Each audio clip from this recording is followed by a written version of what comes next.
What's the meaning of cloak-and-dagger?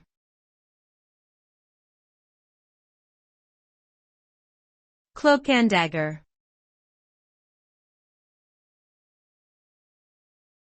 Cloak-and-dagger.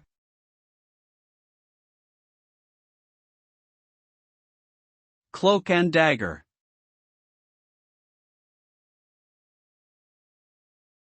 Cloak-and-dagger.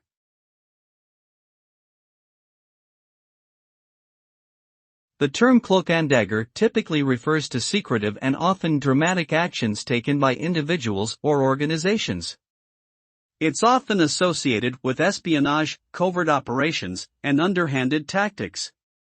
The phrase comes from the idea of a spy or secret agent who is wearing a cloak and carrying a dagger hidden within it.